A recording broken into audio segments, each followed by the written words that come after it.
কার্যক্রম নিষিদ্ধ থাকা আওয়ামী লীগ এবং এর অঙ্গ সংগঠনগুলোর শীর্ষ ও মাঝারি পর্যায়ে 40 থেকে 50 জন নেতা ঈদের পরপরই ভারত থেকে বাংলাদেশে ফিরছেন।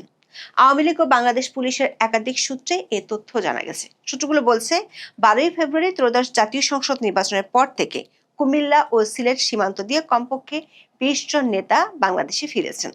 ঈদের পরপরই আরও নেতা বাংলাদেশে ফিরবেন, এজন্য কয়েকটি স্তরের তালিকাও করা হয়েছে। ঈদের পর দিল্লিতে অবস্থানরত দলটির সভানেত্রী শেখ হাসিনার সাথে সাক্ষাতের পরে আওয়ামী লীগ, যুবলীগ ও ছাত্রলীগের নেতারা দেশে ফিরবে বলে সূত্রগুলো নিশ্চিত করেছে। অন্যদিকে আওয়ামী লীগের নিষেধাজ্ঞা তুলে নেয়া এবং বাংলাদেশে গণতান্ত্রিক রাজনৈতিক ধারা ফেরানোর দাবিতে জাতিসংঘ, ইউরোপীয় ইউনিয়ন এবং কমনওয়েলথ সহ বেশ কয়েকটি আন্তর্জাতিক সংস্থার কাছে আবেদন জমা দিতে যাচ্ছে সংগঠনটি। এর মধ্যে সোমবার ইউরোপিয়ান পার্লামেন্ট সদস্যদের সঙ্গে এক অনলাইন সভায় বাংলাদেশে গণতন্ত্র পুনঃপ্রতিষ্ঠা এবং আওয়ামী লীগের উপর অবৈধ নিষেধাজ্ঞা প্রত্যাহারের দাবি জানিয়েছে আওয়ামী লীগের নেতারা। ইউরোপিয়ান পার্লামেন্টের হস্তক্ষেপ দাবি করা হয় ওই সভায়। তবে বিএনপি মহাসচিব ও স্থানীয় সরকার মন্ত্রী মির্জা ফখরুল ইসলাম আলমগীর, যিনি ভোটের আগে আওয়ামী লীগ সমর্থকদের কাছে ভোট চেয়েছিলেন, তিনি বলেছেন আওয়ামী লীগের কার্যক্রম বন্ধ আছে, বন্ধ থাকবে, যদিও তিনি ব্যক্তিগতভাবে রাজনৈতিক দলকে কর্মকাণ্ড চালানোর পক্ষে মত দিয়েছেন। সূত্রগুলো বলছে সংসদের প্রথম অধিবেশনের 1 মাস পূর্ণ না হওয়া পর্যন্ত সরকার আওয়ামী লীগের কার্যক্রম নিষেধাজ্ঞার বিষয়টি নিয়ে আনুষ্ঠানিকভাবে কোনো সিদ্ধান্ত জানাতে চায় না। বিস্তারিত জানতে চলুন যাওয়া যাক বিশ্লেষণে।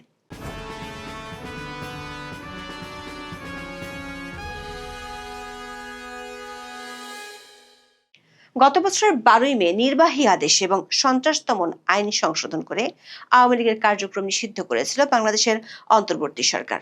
এরপর নির্বাচন কমিশন দলটির প্রতীক স্থগিত করে। দেশীয় আন্তর্জাতিক নানা মহল থেকে বিষয়টি নিয়ে সমালোচনা হলেও শেষ পর্যন্ত আওয়ামী লীগকে ত্রয়োদশ জাতীয় সংসদ নির্বাচনে অংশ নিতে দেয়নি বিগত অন্তর্বর্তী সরকার। 12ই ফেব্রুয়ারি নির্বাচনে বিএনপি নিরঙ্কুশ সংখ্যাগরিষ্ঠতা পায়। নির্বাচনী প্রচারণায় বিএনপির অনেক শীর্ষ নেতাকে আওয়ামী লীগের ভোটারদের কাছে ভোট চাইতেও দেখা গেছে। জনশ্রুতি আছে জামায়াত ইসলামী ও এনসিপি জোটকে ঠেকাতে গিয়ে আওয়ামী লীগের ভোট ব্যাংকের একটি বড় অংশ বিএনপিকে ভোট দিয়েছিল। জামায়াত ও এনসিপির পক্ষ থেকেও এমন অভিযোগ করা হয়েছিল।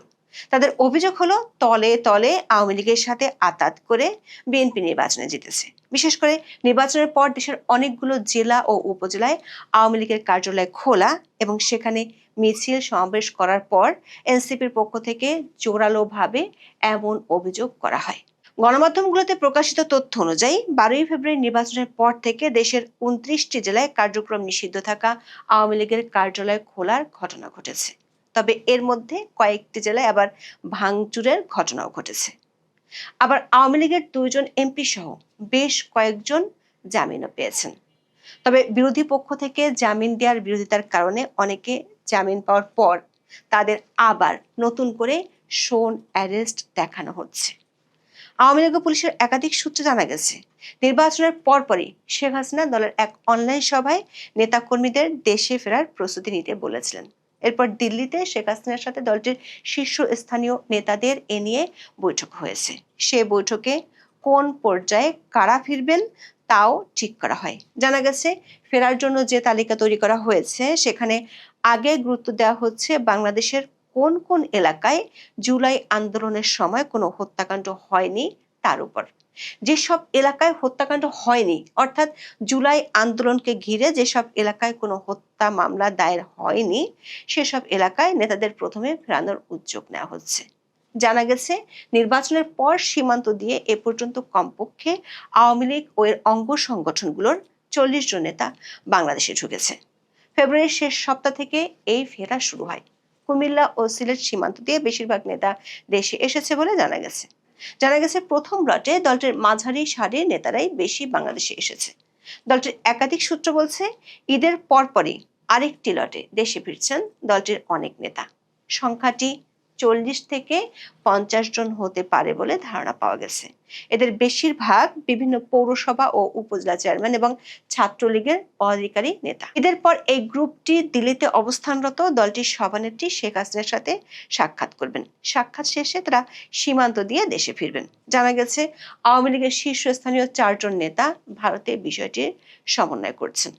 এই 4 জনই আওয়ামী লীগ সরকারের মন্ত্রী ছিলেন। ইতিমধ্যে তারা দ্বিতীয় পর্যায়ে যারা ফিরবেন তাদের তালিকা চূড়ান্ত করেছেন। তবে দেশে ফেরার ক্ষেত্রে নেতাদের বিশেষ কিছু নির্দেশনা দেওয়া হয়েছে বলে জানিয়েছেন আওয়ামী লীগের এক নেতা। তবে নিরাপত্তার স্বার্থে তিনি নাম প্রকাশ করতে চাননি। দলীয় নেতাদের ফেরানোর পাশাপাশি আন্তর্জাতিক মহলেও তোড়জোড় শুরু করেছে আওয়ামী লীগ। ইতিমধ্যে দলটির শীর্ষস্থানীয় পর্যায় থেকে জাতিসংঘ, কমনওয়েলথ এবং ইউরোপীয় ইউনিয়নের সাথে যোগাযোগ করা হয়েছে। সোমবার ইউরোপিয়ান পার্লামেন্টের সদস্যদের সঙ্গে এক অনলাইন সভায় আওয়ামী লীগের উপর অবৈধ নিষেধাজ্ঞা প্রত্যাহারের দাবি জানানো হয়েছে। এক্ষেত্রে ইউরোপিয়ান পার্লামেন্টের হস্তক্ষেপও দাবি করা হয়েছে। ইউরোপিয়ান পার্লামেন্ট সদস্য ইহোয়ান ড্যানিয়েলসন এবং এভিন ইঞ্চির সঙ্গে এই অনলাইন সভায় কথা হয় আওয়ামী লীগ নেতাদের। নির্বাচনের আগে 2 দফায় কমনওয়েলথ মহাসচিব বৈঠক করেছিলেন শেখ হাসিনার ছেলে সজীব ওয়াজেদ জয়ের সাথে। তবে কোন প্রক্রিয়ায় আওয়ামী লীগের কার্যক্রমের উপর নিষেধাজ্ঞা তোলার দাবিটি উপস্থাপন করা হবে সেটি নিয়ে এখনো নিশ্চিত নয় দলটির নেতারা। তারা কি আইনি প্রক্রিয়া আগাবে নাকি সরকার নিষেধাজ্ঞা তোলার জন্য অপেক্ষা করবে সেটি নিয়ে পরিষ্কার কোনো ধারণা পাওয়া যায়নি দলটির নেতাদের কাছ থেকে। এদিকে বিএনপি মহাসচিব ও স্থানীয় সরকার মন্ত্রী মির্জা ফখরুল ইসলাম আলমগীর আওয়ামী লীগের রাজনৈতিক কার্যক্রমে নিষেধাজ্ঞা প্রসঙ্গে বলেছেন, আওয়ামী লীগের কার্যক্রম নিষিদ্ধ আছে, বন্ধ থাকবে। বাকি যারা আছে তারা কাজ করবে, করছেও। বুধবার রাতে রাজধানীর গুলশানে বিএনপির চেয়ারম্যান তারেক রহমানের কার্যালয়ে সাংবাদিকদের সঙ্গে মতবিনিময় করেন মির্জা ফখরুল। সেখানে সাংবাদিকদের এক প্রশ্নের জবাবে তিনি একথা বলেন। আওয়ামী লীগের কার্যক্রম সম্পর্কে মির্জা ফখরুল ইসলাম আলমগীর বলেন, এরা হঠাৎ করে বেরিয়ে আসে। এগুলোকে খুব বেশি গুরুত্ব দেওয়ার কিছু আছে বলে আমি মনে করি না। আমি যেটা মনে করি, পলিটিক্সটাকে চলতে দিন। Let politics move in its own way, let democracy move in its own way. বিচ্ছিন্নভাবে কোনো কিছুকে দেখে রাজনীতিকে বন্ধ করে, গণতন্ত্রকে আটকে দিয়ে, পথ বন্ধ করে দিয়ে লেট ইট মুভ, কাজ করুক না। মির্জা ফখরুল বলেন, যেহেতু এখন আওয়ামী লীগের কার্যক্রম নিষিদ্ধ আছে, বন্ধ থাকবে। বাকিরা যারা আছে তারা কাজ করবে, করছেও। আওয়ামী লীগ তো চেষ্টা করবে কিছু কাজ করতে, করছে। লাভ তো হচ্ছে না, জনগণ তাদের রিজেক্ট করেছে বলে দাবি করেন মির্জা ফখরুল।